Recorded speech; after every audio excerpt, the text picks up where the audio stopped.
Buenas tardes, nosotros somos el equipo 4 y en esta ocasión les vamos a hablar sobre los hebridomas y anticuerpos monoclonales. La siguiente, por favor. Mi nombre es Aurora Carreño y en esta ocasión les voy a dar una introducción, definición y antecedentes de los anticuerpos monoclonales e hibridomas. La siguiente, por favor. Bueno, ¿qué son los anticuerpos monoclonales? Son glucoproteínas secretadas por una sola clona.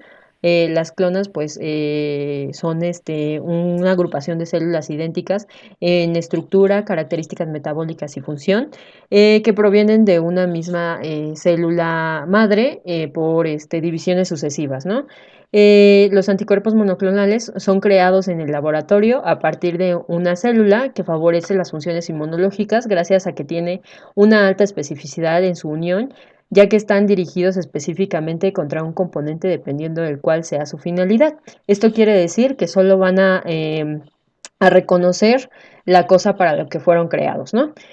Constituyen al momento actual el principal grupo de medicamentos biotecnológicos y son herramientas muy importantes en el ámbito clínico biotecnológico y han probado ser útiles en el diagnóstico y tratamiento de enfermedades infecciosas, inmunológicas y neoplásicas, así como también en el estudio de interacciones patógenos-pedero y la marcación, detección y cuantificación de diversas moléculas debido a su alta especificidad. La siguiente, por favor. Pues como antecedentes históricos, les cabe recordar que Elrich expuso su teoría de las cadenas laterales aplicadas a la inmunología en 1900, que es lo que conocemos como anticuerpos actualmente. Y posteriormente, en 1972, Hellman y Potter obtuvieron el premio Nobel por sus descubrimientos relativos a las estructuras químicas de los anticuerpos. Después, en 1975, pues en el siglo XX, pues se veía limitada pues la producción de anticuerpos policlonales, ¿no? Entonces, pues la aparición de la tecnología del hibridoma por Kohler y Milstein consigue producir anticuerpos monoclonales altamente selectivos y además permite modificar las estructuras de las inmunoglobulinas para mejorar su eficacia, manteniendo su especificidad, haciéndoles más competentes, ¿no? Posteriormente, en 1984, perdón, recibieron el Premio Nobel de Fisiología y Medicina, pues por este descubrimiento. Y después, en 1997, se aprobó el primer anticuerpo monoclonal quimérico y en 1999 el primer humanizado, aprobado en el 2003. La siguiente, por favor. Actualmente, pues se han desarrollado procedimientos que permiten obtener anticuerpos monoclonales completamente humanos, reduciéndose considerablemente el potencial inmunogénico, perdón. Y pues en el mercado se encuentran cerca de 29 anticuerpos monoclonales aprobados por la FDA y de los Estados Unidos para el uso de humanos. Y otros pues se encuentran en fase de investigación y pues todos estos son de gran utilidad para la biomedicina y industria farmacéutica. Un ejemplo de ello pues sería que la FDA autorizó el uso de dos anticuerpos monoclonales contra el COVID-19. Cabe destacar que no son para todos los pacientes, se ocupa como tratamiento para solo ciertos tipos de pacientes que cumplen con ciertas características y pues no son medicamentos contra el virus, sino más bien contra el, el sistema inmune para evitar que se hagan daños a los pulmones. La siguiente, por favor. Mm, en esta imagen se puede ver cómo se crean los anticuerpos monoclonales mediante la tecnología del hibridoma. ¿Pero qué es un hibridoma? Bueno, un hibridoma es una célula generada mediante la fusión in vitro de células del vaso de un animal, en este caso de un ratón, humanizado con un antígeno de interés y las células de un plasmocitoma. El procedimiento pues empieza con la inmunización de cierto animal, en este caso un ratón, y pues después se seleccionan los hibridomas más competentes. Estos hibridomas pues combinan ciertas ventajas de sus progenitores, ¿no? Que es la capacidad de producir grandes cantidades de inmunoglobulinas propias de los linfocitos B y la capacidad de multiplicarse indefinidamente, característica de las células neoplásticas. Posteriormente, de la selección de los hibridomas más capaces o competentes contra pues, nuestro objetivo, se hace una purificación de los anticuerpos obtenidos y se obtienen anticuerpos producidos por un solo clon celular, que derivan de un único linfocito B y que son, por tanto, idénticos y específicos de epitopos individuales. El primer anticuerpo monoclonal terapéutico producido mediante esta tecnología fue el Muromoranab, que fue dirigido frente al antígeno CD3, que se expresa en la superficie de los linfocitos de los linfocitos T, perdón. La siguiente, por favor. Bueno, los anticuerpos se clasifican según su origen y según a las sustancias a las que se adhieran. Según su origen, pues existen los murinos, que tienen 100% de proteínas de origen animal o de ratones. Los quiméricos, que su porción, pues su porción, la fracción cristalizable tiene proteínas humanas, y la fracción AB tiene proteínas de ratón, ¿no? Y los humanizados, que son de un 90 o 95% de origen humano, ¿no? Y los totalmente humanos, que son el 100% de proteínas humanas. La siguiente, por favor. Y bueno, según la unión de las inmunoglobulinas o otras sustancias, pues los anticuerpos monoclonales se clasifican en conjugados y no conjugados. Los conjugados se unen a moléculas como fármacos, toxinas, sustancias radiactivas, y liberan toxinas y otras sustancias citotóxicas cerca o en la célula diana para afectarla, ¿no? Y los no conjugados pues no se unen a ninguna sustancia, y pues únicamente se unen a los antígenos específicos de las células dianas a las que van dirigidos, y atraen células efectores del sistema inmune. La siguiente, perdón. Bueno, esta es una imagen que ilustra lo que les expliqué anteriormente. La siguiente, por favor. ¿Cómo actúan los anticuerpos monoclonales? Bueno, los anticuerpos monoclonales efectúan su acción dependiendo pues, de las células dianas, ¿no? De los objetivos que se encuentran afectadas. Se pueden clasificar en tres según su función, en tres anticuerpos monoclonales, que son los inmunomoduladores, donde la célula diana está inhibida de forma natural; los inmunodepresores, que se produce la eliminación del linfocito B; y los bloqueantes, ¿no? Que actúan sobre los linfocitos T o reguladores.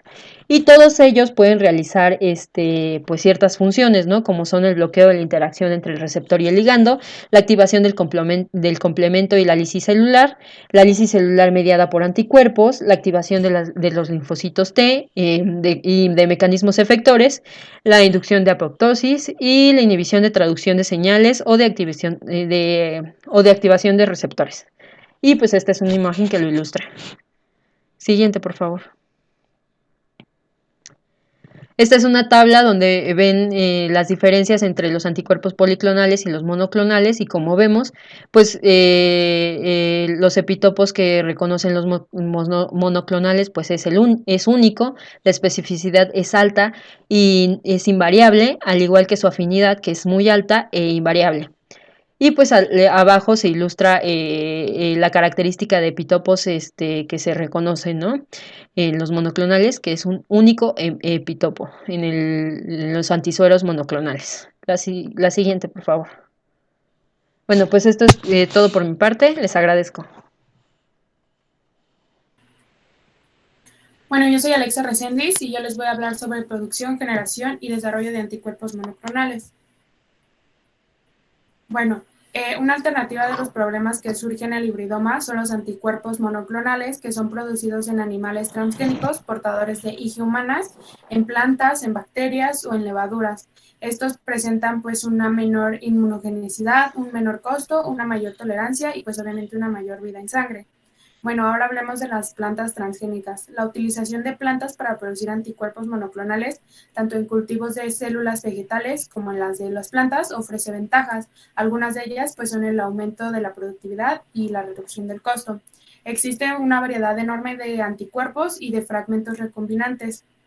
La mayoría se encuentra en la fase de desarrollo o en el ensayo clínico. Algunos ejemplos de estas plantas pues, son la lema minor, que ofrece un bajo costo en la producción de los anticuerpos, Arabidopsis thaliana, que se ha obtenido anticuerpos contra la hepatitis A, Nicotina tabacus, esta se obtiene un anticuerpo quimérico de IgA e IgG contra un antígeno superficial de Streptococcus mutans. Este es un agente que causa las caries dentales. Bueno, ahora hablemos de los anticuerpos en superficie de fagos. Bueno, los bacteriófagos son virus que se infectan a bacterias introduciendo su material genético en ellas y utilizando sus funciones vitales para su replicación. Uno de los fagos que se utiliza es el M13, que infecta a bacterias de Escherichia coli, insertando en él el genoma de la bacteria de su ADN. Bueno, este proceso permite obtener diversos fagos que se expresan en una superficie de anticuerpos de interés unidos a sus proteínas de tipo 3. Cuando un fago recombinante con la secuencia del ADN codificante para un antígeno específico infecta a una bacteria. Bueno, después de todo esto se seleccionan los fagos que han entrado en contacto con el antígeno y que ya conocen cómo serán empleados nuevamente para poder infectar más bacterias para pues, poder producir virus portadores de anticuerpos. Todo este proceso, con todo este proceso se puede aislar fragmentos de anticuerpos que contengan los dominios variables del anticuerpo. Así pues, es muchísimo más fácil pues tener nuestras bibliotecas de fragmentos de anticuerpos o librerías de fago. Bueno, estas son colecciones de los fragmentos de anticuerpos específicos para distintos antígenos. Ya pueden ser antígenos tóxicos, células cancerígenas, enfermedades autoinmunes, etcétera. Todo esto pues para la generación múltiples fagos recombinantes, o sea, pues que tienen una gran variedad de combinaciones genéticas de diferentes genes de nuestra inmunoglobulina humana. Todo esto pues nos permite generar una gran cantidad de copias de anticuerpos humanos utilizando algunas técnicas, como son una de ellas pues el PCR. Esto pues con múltiples aplicaciones terapéuticas. Bueno, algunas de las ventajas que tiene esta tecnología, pues es que nos ayuda a obtener pues rápido anticuerpos monoclonales gracias a pues las bibliotecas de anticuerpos que tenemos. También que los anticuerpos y los antígenos no sufren cambios, tampoco no hacemos sufrir a los animales y no hay inmunogenicidad para el uso de las células de los animales. Algunas de las desventajas es que los anticuerpos necesitan un proceso de maduración para pues que tengan una mayor afinidad y que los fagos se pueden unir a antígenos no específicos y estos generan pues anticuerpos monoclonales pues no específicos. Bueno, ahora vamos a hablar de esta tecnología que se llama ribosomal display. Bueno, ribosomal display es una tecnología basada en la síntesis de fragmentos de anticuerpos monoclonales in vitro a través de los ribosomas. Lo primero que se tiene que hacer aquí pues es aislar a los genes de los antígenos humanos, de los anticuerpos humanos utilizando las técnicas de PCR. Algunos genes se copian a partir de este procedimiento y se pueden obtener numerosas copias de anticuerpos. Después de todo eso se transcribe el ADN. El ARN mensajero obtenido es incubado junto con ribosomas que se leen y se sintetizan los anticuerpos formando un complejo de ribosoma ARN mensajero anticuerpo. Y ya por último se ponen en contacto con el complejo y la célula diana específica, seleccionándose y pues estos se aíslan en el anticuerpo específico contra el antígeno que nosotros presentamos. Bueno, ahora les voy a hablar algunas de las mejoras que tienen los anticuerpos monoclonales. Bueno, los anticuerpos monoclonales pueden resolver algunos problemas uniéndose a proteínas y aumentando su especificidad contra algunas células de la célula diana mediante la formación de conjugados. Algunos de los conjugados que tenemos son estos. Las toxinas. Bueno, las toxinas ayudan a reducir la toxicidad de las toxinas al dirigirse a la forma específica de la célula diana. Algunas de sus aplicaciones, pues es que tienen su mayor aplicación en la terapéutica, en uno de ellos, pues en tumores hematológicos. Las enzimas se forman conjugados con enzimas activadoras de determinadas toxinas o fármacos. Algunas de sus aplicaciones, pues es que se usa en el área de la oncología. El conjugado enzima hace activa a fármacos inactivos o pretoxinas. Radioisótopos, pues este es un anticuerpo específico que se localiza en la célula diana. Este emite la dosis de radiación que de forma selectiva, causando pues una muerte celular. Este se emplea en la destrucción de las células tumorales y evita la molécula radioactiva, permita permanezca más tiempo en la sangre. Ahora tenemos los anticuerpos bioespecíficos. Estos pues son inmunoglobulinas construidas artificialmente en las que los dos sitios de unión al antígeno tienen especificidades diferentes. Algunas de sus aplicaciones pues es que dirigen toxinas, enzimas, citoquinas y drogas citotóxicas hacia las células tumorales. Ahora las inmunocitoquinas, bueno, las citoquinas se producen en la respuesta inmune, recluta y activa a macrófagos y linfocitos ante células cancerígenas.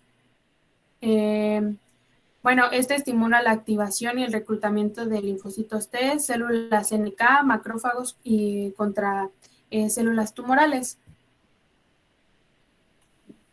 Bueno, esto sería todo de mi parte. Ok, mi nombre es Hernández Morales Carla y yo les voy a explicar las aplicaciones generales y los anticuerpos biespecíficos. Siguiente, por favor. Ok, otro nuevo tipo de inmunoterapia basada en estos anticuerpos son los anticuerpos biespecíficos. Como se observa en la imagen, se forman con un extremo frontal de dos anticuerpos diferentes y se combinan para crear un producto que puede unir dos blancos distintos. Algunos anticuerpos biespecíficos son conocidos como acopladores biespecíficos de células T o BIT. Estas se dirigen tanto a las células cancerosas como a las células inmunitarias o células T. Estos BIT se acercan a las células T cancerosas para que puedan eliminarlas. Debido a su capacidad de dirigirse directamente a las células inmunitarias, estos BIT se consideran inmunoterapias activas. Ok, pero recapitulando un poco en realidad, ¿qué son los anticuerpos biespecíficos? Dicho de otra manera, los anticuerpos biespecíficos se combinan la especificidad de dos cuerpos anticuerpos monoclonales, pudiendo unirse simultáneamente a distintos antígenos o a distintos epítopos dentro de un mismo antígeno, como ya lo hemos visto.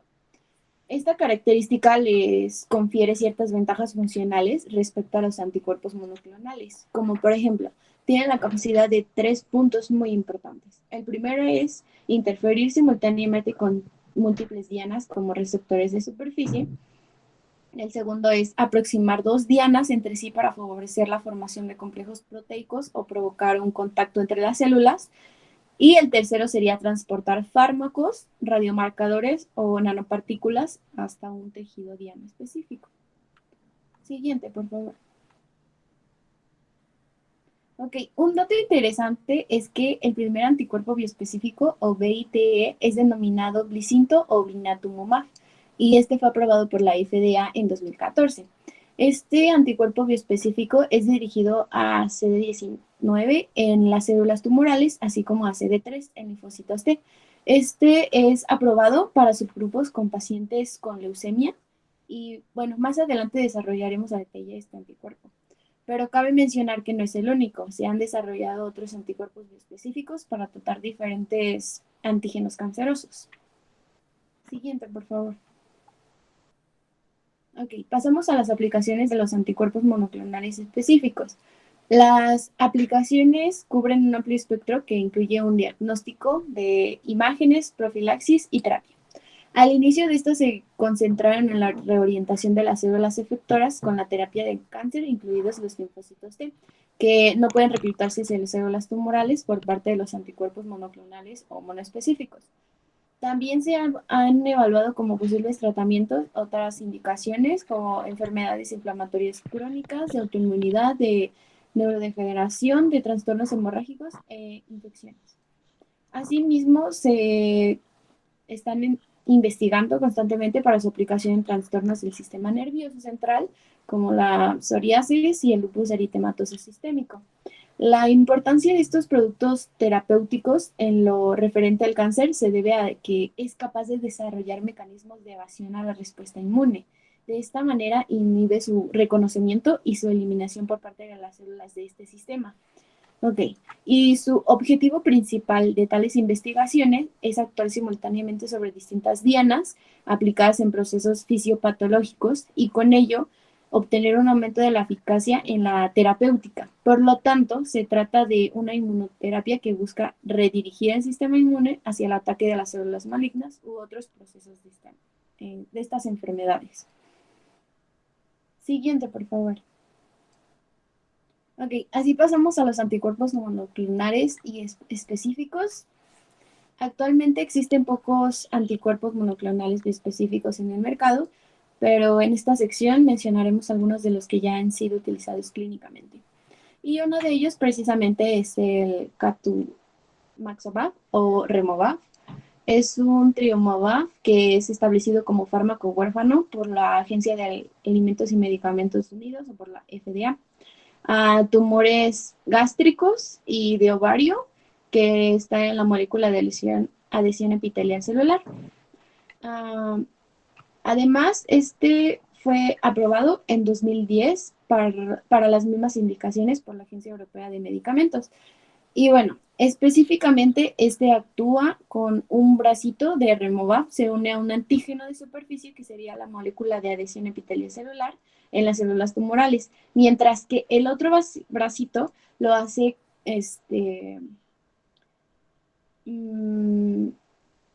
a CD3 expuesta a la superficie de los linfocitos T. Su objetivo es activar la lisis medida por las células T, la fagocitosis, la ADCC y la CDC. Esto con la función de destruir todas estas células tumorales. Ok. Un estudio realizado por se demostró que el anticuerpo permitía una lisis de las células de carcinoma en la próstata que se expresaban por la molécula de adhesión epitelial celular. También se observó alrededor de las células tumorales y se encontraron linfocitos T y células mononucleares en la sangre periférica, así como la formación de poros en las células tumorales, medida por perforinas y secretadas por las células inmunes. Todos estos estudios preclínicos realizados por investigadores exhibieron una relación entre la supervivencia de ratones e incluso en la respuesta inmunohumoral medida por anticuerpos. Sin embargo, este ya no es producido por Fresenius Biotech debido a sus consideraciones logísticas. De hecho, en junio del 2017 se retiró la autorización de mercado en la Unión Europea de petición del titular en la autorización de comercialización de Neobiotech. Siguiente, por favor. El siguiente antígeno que vamos a ver es el blinatumomab o Blicinto. Es un BITE de acoplador de bioespecífico de células T. Este se encuentra compuesto por dos variables o dos segmentos, un brazo que se une a la proteína CD19 presente en los linfocitos B y el otro a CD3 en las células T. Se elabora en el ovario del hámster chino con el vector de exposición de ADN de Blicinto y como producto tiene la proteína BITE que se secreta en el mismo medio de cultivo. Ok, Blicinto fue aprobado por la FDA en el 2014 para el tratamiento de la leucemia linfoblástica aguda precursora de las células B. Y posteriormente, en el 2016, se aprobó para su uso en niños bajo la misma indicación, Y posteriormente, en junio del 2017, la FDA amplió la indicación de la patología con cromosoma de Filadelfia positivo. En estudios preclínicos, Glicinto se demostró con una actividad citotóxica en las células B positivas para C19, tanto en modelos in vitro como in vivo. Como complemento a los ensayos clínicos, también se observó una mejoría en la supervivencia de los pacientes con leucemia linfoblástica aguda con células B, recidivante o refractaria. Ok. Este anticuerpo se administró como infusión intravenosa de 9 microgramos al día durante los primeros 7 días, seguidos de 28 microgramos al día durante 4 semanas, cada 6 durante 5 ciclos en la población adulta. Entre los efectos adversos más comunes se observó la pirexia, el dolor de cabeza y un edema periférico. Ok, describiendo un poquito la imagen, tenemos la estructura cancerosa y la célula T. Posteriormente, el blinatumomab es formado por dos cadenas simples, que sería la proteína CD19 y el receptor CD3. Y bueno, el blinatumomab se acerca a la célula la T cancerosa, o sea, ese es el fin de todo esto. Y se resume en la imagen. Siguiente, por favor. Ok, así pasamos a las aplicaciones generales de los anticuerpos monoclonales. El primero sería detectar y cuantificar niveles de expresión de genes. El segundo es determinar la localización de la expresión de genes a nivel celular, subcelular y en los tejidos. El tercero es identificar interacciones moleculares con los productos de genes, por ejemplo, la inmunoprecipitación. El 4 sería la identificación de los marcadores fenotípicos únicos para un tipo de célula en particular. Y esta es la base moderna de la clasificación de los linfocitos y de los fagocitos mononucleares.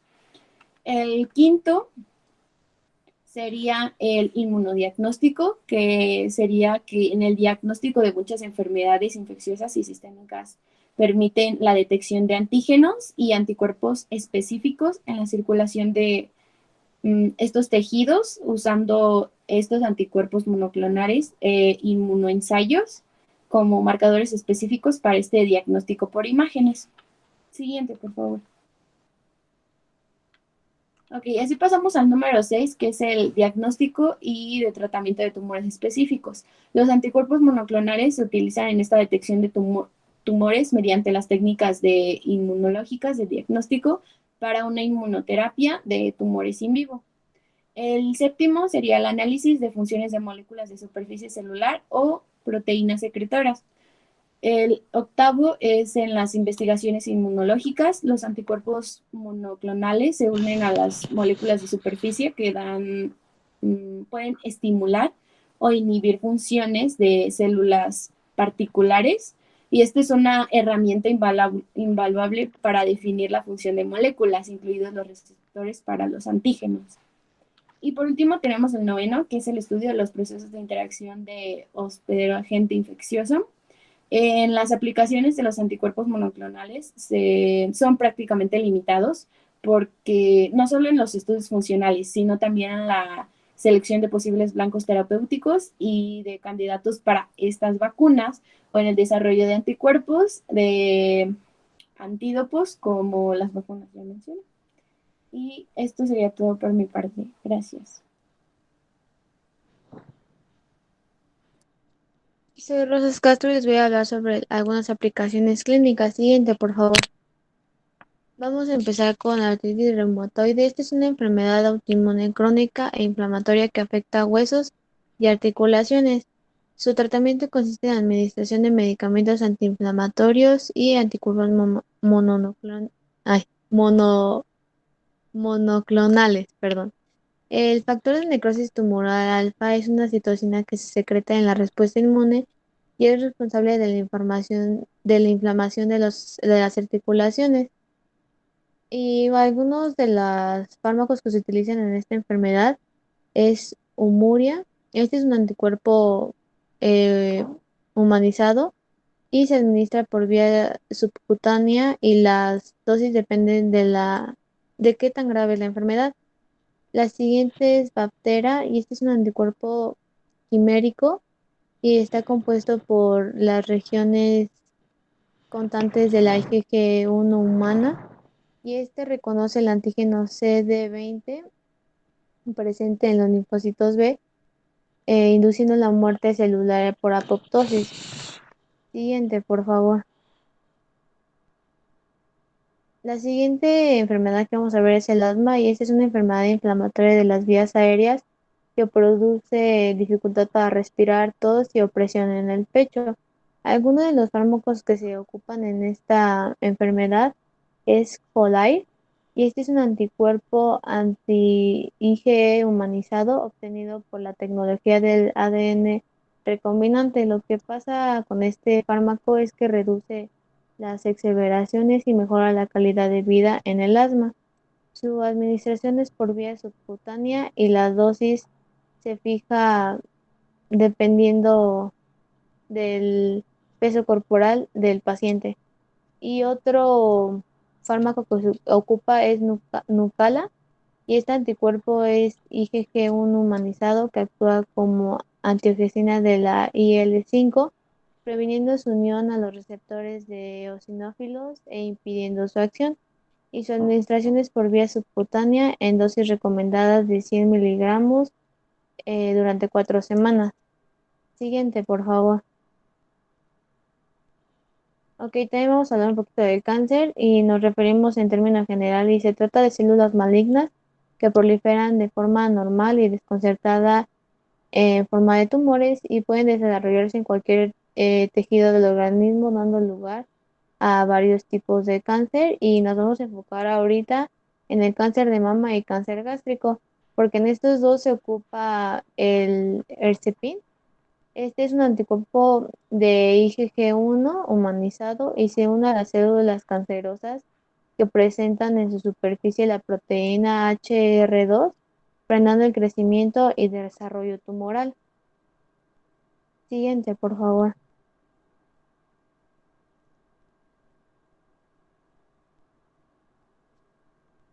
También vamos a hablar sobre algunas ramas de la medicina en donde se ocupan estos antígenos y vamos a empezar con cardiología. Aquí se ocupa Aximab, es un antagonista y este fue aprobado en 1994 como antitrombótico para la prevención de retención en intervenciones coronarias percutáneas para el tratamiento de angina inestable, disminuyendo el riesgo de muerte por infarto, comprobando, a comparación de la aspirina. Siguiente, por favor. También está trasplantología, es donde se cambian los órganos, el trasplante, perdón. El bloqueo de la cadena alfa del receptor de interleucitina IL-2 con Daclizum, este es el que se ocupa en esta rama. Reduce el riesgo del rechazo del trasplante renal y retarda su aparición sin aumentar el riesgo de infección o neoplasia. Además, en el trasplante cardíaco disminuye tanto la necesidad de prednisona como la formación de anticuerpos y este fue aprobado en 1997. Siguiente, por favor. Vamos ahora con infectología. Este se ocupa en los virus sincicial, respiratorio y el anticuerpo que se ocupa es Palivizumab, dirigido contra la proteína F y aprobado en 1998, ha demostrado buenos resultados en la prevención de infecciones respiratorias severas, disminuyendo las hospitalizaciones, la duración de estas y la necesidad de oxígeno suplementario. Siguiente, por favor. Y vamos a terminar con la enfermedad inflamatoria intestinal. En esta se ocupa Infliximab. Esta fue aprobada en 1998 y en la enfermedad de Crohn es capaz de mantener la remisión de los síntomas, además de disminuir la incidencia de fístulas. y en la colitis ulcerosa induce la remisión del proceso inflamatorio. Siguiente, por favor. Y eso sería todo por nuestra parte. Muchas gracias por su atención.